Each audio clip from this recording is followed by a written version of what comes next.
Beauty contest বিষয়টা ওই যে আমাদের আসলে মফস্বল বা গ্রামের অনেক সুন্দর সুন্দর মেয়ে আছে বা খুব ট্যালেন্টেড মেয়েরা আছে যাদের চোখ ভরা স্বপ্ন থাকে, কিন্তু আসলে স্বপ্ন পূরণের উপায় তাদের জানা থাকে বা তাদের ওই পথটা জানা নেই কোথায় তারা হয়তো নিজের ট্যালেন্টটাকে তুলে ধরতে পারে বা সৌন্দর্যটাকে তুলে ধরতে পারে। তো সেক্ষেত্রে বিউটি কন্টেস্টগুলো সবসময় আমার মনে হয় it's a very good initiative এই ধরনের কিছু মেয়েদেরকে আমাদের মিডিয়াতে আনার জন্য, যারা পরিশ্রমী, যারা বুদ্ধিদীপ্ত এবং যারা সুন্দরী। আচ্ছা, আপনার কাছে সৌন্দর্য মানে কি? সৌন্দর্যের কোনো আসলে আমার মনে হয় না সৌন্দর্যের কোনো সঠিক ব্যাখ্যা হতে পারে, মানে কোনো নির্দিষ্ট একটা মাপকাঠিতে সৌন্দর্যকে কখনোই মাপা যায় না এবং এক একজনের কাছে এক এক মাপকাঠিটাই এক এক রকম। সো সেক্ষেত্রে সৌন্দর্য বলতে আমি যেটা বুঝি সেটা হতে পারে confidence. If you are confident in your skin, in your shoes, then your beautiful. আর ওই যে এই বিউটি কন্টেস্টটা কেন ভালো লেগেছে যেটা আপনি কোশ্চেন করছিলেন, সেটাই হচ্ছে এটা যে এখানে যখন 45 বছর পর্যন্ত মেয়েদেরকে সুন্দরী প্রতিযোগিতায় আনার যোগ্য মনে করছে, তা সেখানে কিন্তু বোঝা যাচ্ছে যে আমরা সৌন্দর্যকে কোনো নির্দিষ্ট বয়স সীমায় বাঁধতে চাচ্ছি না বা সৌন্দর্যকে নির্দিষ্ট কোনো মাপকাঠিতেও বাঁধতে চাচ্ছি না। সো এই জিনিসটা আমাকে এখানে যুক্ত করার ক্ষেত্রে কাজে লেগেছে। আর আমি আসলে মনে করি যে যদি একটা ফেয়ার বিউটি কন্টেস্ট হয়, সেটা অবশ্যই ট্যালেন্টেড মেয়েদেরকে আমাদের এই ইন্ডাস্ট্রিতে আনতে সাহায্য করবে। আচ্ছা আপু, আপনাকে মেনটেন, মানে আমাদের বয়স বাড়ার সাথে সাথে কিন্তু আমরা নিজেদেরকে মেয়েরা মেনটেন করি, সেক্ষেত্রে আপনি কি কি করেন আমাদের জন্য? আমার তো বয়স বাড়ে না, আপনার বয়স কমছে আরো। So thing is I feel কি আসলে ভালো খাবার খাওয়া, মানে ইনার বিউটি, আপনি যদি ভেতর থেকে নিজেকে মেনটেন করেন তাহলে আপনার স্কিন এমনিতেই গ্লো করবে, আপনার সৌন্দর্যটা বাইরে ফুটে আসবে। যেমন প্রচুর পরিমাণে পানি খেতে হবে, have a lot of water and it green go green. I believe আপনারা যত বেশি ভেজিটেবল খাবেন তত বেশি সুন্দর থাকবেন। আর আমাদের জলবায়ুটা এখন এই মুহূর্তে আমরা জানি প্রচন্ড গরম, আমাদের সিটি, আমাদের শহর আস্তে আস্তে বসবাস অনুপযোগী হয়ে যাচ্ছে এবং সেটা আমাদের স্কিনকেও কিন্তু এফেক্ট করছে। আপনাদের স্কিন যাদের হয়তো র্যাশেস হয় না, আমি অনেকেই দেখেছি যাদের র্যাশেস ব্রেকআউট হচ্ছে কিংবা এই স্কিন ব্ল্যাক হয়ে যাচ্ছে, অনেক প্রবলেমই হচ্ছে। সো এখানে আমি যেটা বলবো, গাছ লাগাতে বলবো, যেটা সবাই বলছে, অফকোর্স ট্রি প্লান্টেশন। আমার বাবা একজন বন বিভাগ কর্মকর্তা, তো যেহেতু আমার বাবা সরকারি কর্মকর্তা, তাও বন বিভাগে, সেক্ষেত্রে বাবার পক্ষ থেকে আমি বলছি, বাবার বাবাও সবাইকে বলে থাকেন প্রচুর গাছ লাগাবেন। এবং আচ্ছা, এই প্রোগ্রামে আমি বলছি, I'm launching my small cafe, এটার নাম হচ্ছে 90 ডিগ্রি ওয়েস্ট। এটা বনানীতে এবং উত্তরাতে লঞ্চ করছি এবং সেখানে আমরা ক্যাফের সাথে সাথে আমরা গাছ বিক্রি করছি, ছোট ছোট প্ল্যান্ট, খুবই সুলভ মূল্যে গাছ বিক্রি করার ইনিশিয়েটিভ নিচ্ছি আমরা এবং আমার পার্টনার। 90 ডিগ্রি ওয়েস্টের থ্রুতে আমরা মানুষকে আমরা চাচ্ছি শহরে সবার হাতে হাতে, সবার বাসায় যাওয়ার সময় যাতে একটা করে গাছ নিয়ে যায়, বারান্দায় একটা গাছ লাগান। তো this is small initiative from my side. As I said, my father is a government officer in forest department. So আমি যেটা বলবো, এটাও আমাদের সৌন্দর্য মেনটেনে হেল্প করবে। যদি আমাদের জলবায়ু ভালো থাকে, আমাদের স্কিন ভালো থাকলে আমরা সুন্দর থাকবো। একটু প্রোগ্রামের বাইরে যাচ্ছি, খুব আর দুই একটা প্রশ্ন করবো, আমি তোমাদের প্রশ্ন করবো। আর আপনার সামনে আপনি কিছু নাটক করছেন, সেই বিষয়ে যদি একটু বলবেন। আসলে নাটক তো প্রচুর করেছি, আসলে নাটকে স্পেশাল করে কি বলবো, বাট এখন যেটা আমি চাচ্ছি যে আমার অনেক 3 বছরের ক্যারিয়ারে, যেহেতু আমার জাস্ট 2.5 থেকে 3 বছরের ক্যারিয়ার আমার, তো এখানে আমি প্রথমে বুঝতেই পারিনি আসলে আমাকে কোন কাজে আমাকে সম্পৃক্ত করা উচিত।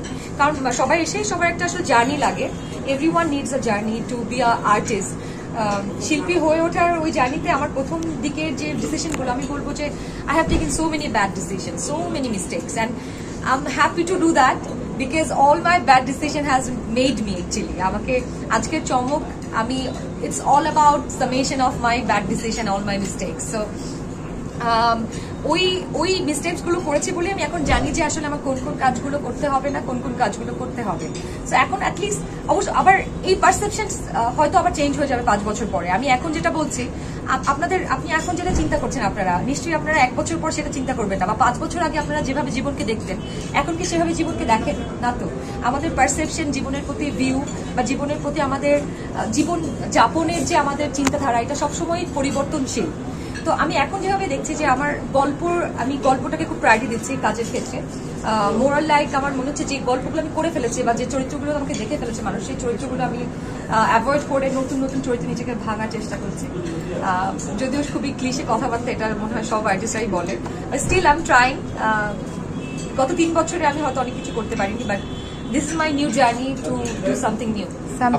চলচ্চিত্রের সামনে আপডেটটা কি আসলে, যদি আমরা আবার নতুন কোনো চলচ্চিত্র আপনাকে দেখতে পাবো? চলচ্চিত্র একটা বড় নাম আমার মনে হয়। চলচ্চিত্রের জন্য আমি প্রিপেয়ার কিনা আমি নিজেও জানি না, তো আমি খুবই কনফিউজড। আমি জানি না, যদি আমার আমি জানি না, কালকেও মনে হতে পারে যে হ্যাঁ ইট ইস দ্য রাইট টাইম, আমি কালকেও করে ফেলতে পারি। আবার এমনও হতে পারে যে আমি 2 বছর ব্রেক নিই তারপরে করতে পারি, if it's the right time or not আমি জানি না। সো এই কোয়েশ্চেনটার অ্যান্সার নাই দেখি। এখন তো এই প্রোগ্রামে সুন্দরী হিসাবে নিজেকে কতটুকু চমক দেখাতে পারে? এই প্রোগ্রামে সুন্দরী প্রতিযোগিতা নিজেকে কতটুকু সুন্দর হিসাবে? আমি তো সুন্দরী প্রতিযোগিতায় পার্টিসিপেট করছি না। তাহলে আপনি বিচারক হিসেবে থাকতে চান? বিচারক হিসেবে এখানে আমি এসেছি অ্যাজ আ গেস্ট।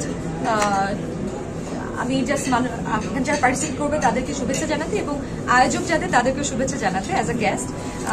অ্যান্ড আপনাদের সাথে একটু দেখা সাক্ষাৎ হবে, দ্যাটস দ্য থিং। আপনি বোধহয় হোমওয়ার্ক করেন, আপনি কি করছেন? আপু আসলে আমরা জানি হয়তো আপনি আমি শুধু কি দেখাবো।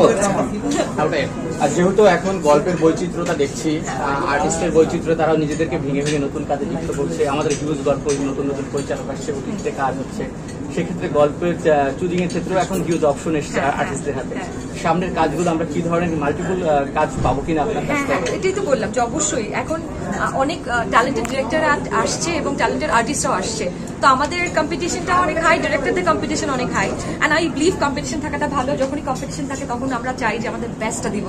সো অফকোর্স আমিও ট্রাই করছি। খুব শীঘ্রই চরকির ব্যানারে বড় কোনো ধামাকা পেতে যাচ্ছে কিনা?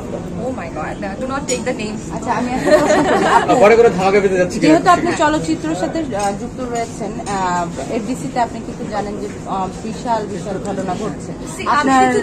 আমি এফডিসির এনলিস্টেড ডিরেক্টর, অনেকেই জানেন।